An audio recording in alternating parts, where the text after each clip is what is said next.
RIMS సర్వజన ఆసుపత్రిలో బెడ్పై ఉండాల్సినటువంటి రోగులు ఈరోజు రోడ్డుపైకి వచ్చారు. ఎందుకు వీరికి దుస్థితి?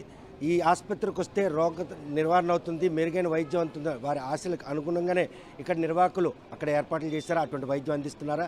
ఎందుకు ఈ పరిస్థితి వచ్చింది? ఓ మహిళ తన పాపను పట్టుకొని ఈరోజు రిమ్స్ ప్రధాన గేటు వద్ద మాత్రం బయటించింది. బెడ్ మీద ఉండాల్సిన కూతుర్ని రోడ్డుపై తెచ్చినటువంటి ఆ తల్లి ఏ అంశాలు ఆవిడికి బాధించాలనే విషయం ఆమెను అడిగి తెలుసుకుందాం.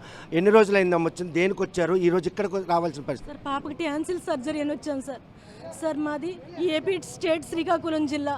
సార్, నాది ఆధార్ ప్రకారం అయితే ఆమదలవలస మండలం కొర్లకోట గ్రామం సార్. నా పేరు మొదలవలస హేమలత సార్.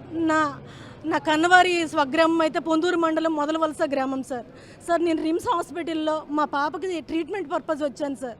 సార్, ఇంతకు ముందు కూడా పాపకి చేతికి ఫ్రాక్చర్ అయింది సార్ 1 month బిఫోర్. అప్పుడు కూడా సిమెంట్ కట్టు కోసం వచ్చాను సార్. సార్, ఇక్కడ స్టాఫ్ అయితే సరిగ్గా రెస్పాండ్ అవ్వట్లేదు సార్. చాలా ఇబ్బంది పడుతున్నాం. సదుపాయాలు అయితే లేవు సార్. ఉద్యోగరీత్యా నా భర్త వేరే రాష్ట్రంలో ఉన్నారు సార్.